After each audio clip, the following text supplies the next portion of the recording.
Happy Valentine's Day. Today is Saturday, February 14th, 2026. We had a really good day today, so we'll just go on here and give a quick recap. Nothing gets me going like a Saturday night that ends with sleeping at 9:30 after having a good meal. And I did watch a bit of YouTube tonight, which was something that I considered to be a treat because all of our work got wrapped up and we had a really strong day today. Today is like one of those days I'll call like the foundation days for the week. It's like the day where, sleep in, like slept 10 hours last night. And then tomorrow morning we'll wake up at 5, attack the Sunday as if it were a regular weekday. So we can get out in front for the entire week and go smash the week after that. So we're expecting anywhere from 6 to 7.5 hours on a weekly basis of sleep. So over the weekend, I like to hibernate at least once. I don't know if that's like scientifically correct, but it works for me. It keeps me going.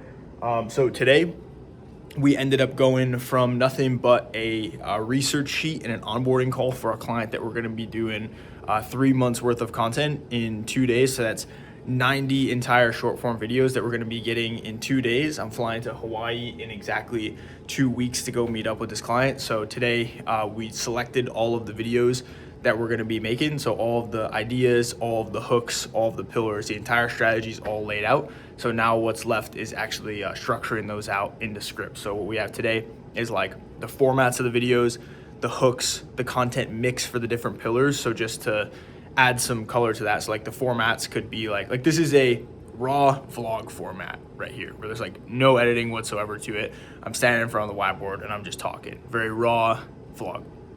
There are other formats like skit back and forth where I was like playing one character over here and then I started playing another character over here. That could be like a skit video. There could be a clone video where there's one of me right here and there's a duplicate of me in editing right here. There's the split screen videos where maybe I'm over here and there's some footage that's entertaining that's going over here. That's like the different format. So it's like, how's the video packaged? The hook being the first sentence that comes out of the speaker's mouth. That's already scripted out. It's the most important part of the video because if the hook sucks, if you can't get people to stop within the first couple seconds, doesn't matter how good your video is, because no one's actually gonna watch it past the first couple seconds because they just scroll. And then the pillar is like the kind of stuff that we're talking about. So not like the packaging, not the first line, but like what's the topic and the stuff that we're talking about. So in this case, we have a client who's into business, content creation, photography, and we're trying out these different pillars, AKA stuff to talk about, to see which kind of stuff is hitting the most for the people who are watching it. So if one pillar does way better than the other two, the next time around, we know that, hey, let's just do more of this kind of stuff. So we picked all of that out today, which is a very like brain intensive workload. And then at 1:30, I prepped for my one call of the day, which was at 2 o'clock, which was the second round interview for a candidate for our post-production manager role, which I think went really well. That's my number one rock as part of EOS is hire a post-production manager who's going to be a really good culture fit and be able to help buy back a lot of my time because I spent 2 hours tonight reviewing videos, and that's something that will be someone else's job going forward, which I'm pretty excited about. It's got a lot of potential for this role to work out with this person. So what we did now, we basically did the screening interview.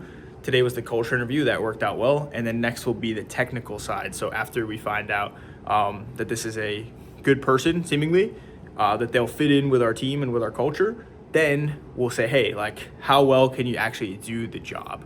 So we'll have like a big test project that gets sent out, like, hey, in our case, as a post-production manager, so you need to like review lots of videos. So it'll be like, review this video. What revisions would you leave on this? How would you improve this? How would you improve this process? How would you reply to this message that an editor gave you, etc.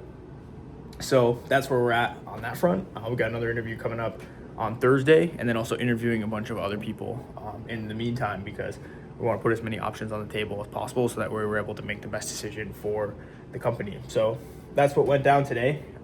After that, just took care of a couple projects. I have this like 1.5 mile loop now that I like to walk and just like answer messages. And if I've answered all my messages, just like text people, initiate conversations, show appreciation to people, because that kind of stuff goes a long way. Like I called up a local florist in my hometown and sent flowers to my mom and to my aunt for Valentine's Day.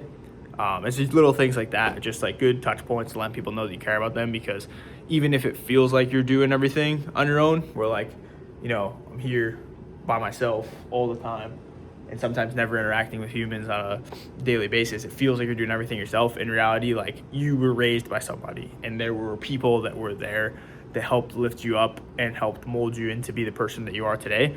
Those people deserve thanks. So the deep work today was script writing. Workout was just mobility. We got a 14-mile run tomorrow, which I wasn't stoked about. And then I watched, like I said, I was watching some YouTube earlier today. And I saw the Nick Bear marathon video, and then I watched the Nick Bear Ironman video, and then watched the Ryan Trahan half marathon video.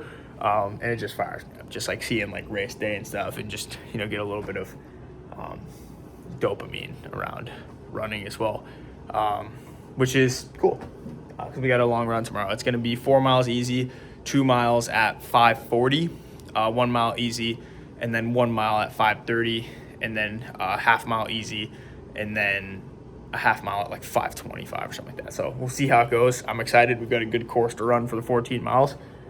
So stoked for that. Right now it's 9:37. Gonna just upload this, stretch one more time, drink some water, and then go to bed. We're gonna get up at 5 tomorrow and really attack the day. Lessons for today. This is one I pressured to put yesterday, but I forgot to put it yesterday and remembered it again today, so I put it today. But the $1 billion reframes is something that my mentor, Dan, tells me a lot. He says, he's like, dude, I'll be like tweaking out about like an issue or something that like pops up. Like, oh, what if this happens? What if this happens? I want to make sure I'm thinking through this the right way. And in one instance, we were talking about, if someone potentially joins the team and then like tries to rip off the company and does a spin-off. So he's like, okay, you could make choices in fear, really trying to prevent that happening. But he'll tell me, he said, you told me your goal is to get to $1 billion company. If you get to $1 billion company, I promise you, he didn't say if, actually he did say when you get to $1 billion company, that's going to have happened no matter what kind of planning you do. So why operate in this fear-based mindset? Just like make the move. So if you're $1 billion company and that's your goal, like this shit will have happened. So don't operate in that fear-based mentality. Then also, this I got from Nick Bear in the video today, both where he talked about having that internal place to go to, and I viewed it as like, I don't watch a lot of YouTube, and sometimes when I do, it's like really what I needed. Like Iman Gaji, I watched this monk mode video when I was like 19, and it was like video totally like changed the way that I operated on a day-to-day basis. Like sometimes that's just what you need, is like that external like hit where I know, okay, I can go to one of my favorite YouTubers and creators and just like watch one of those videos and get motivated, which is like what I want to really be able to do, and why I'm starting to make these videos, is to be that external source of energy in that place you can go to. But also very important that Nick was talking about is like having that place you can go to internally, like when things get tough, like the miles, it's long, it hurts, it's really bad, and you just need to know like what place mentally can I go to where I'm going to be not necessarily comfortable, but I'm going to be able to survive. So which place you go into mentally when things get tough. And I feel like that does have a translation to business as well. So it's like when things get tough, or things get mundane, or things get boring, or people betray you, or days are long, like where is that place that you go to? So for me, I'm still working on it. I'll let you know when I come up with a repeatable process around it. But until then, I'm going to go get some sleep, and I will see you tomorrow. Peace.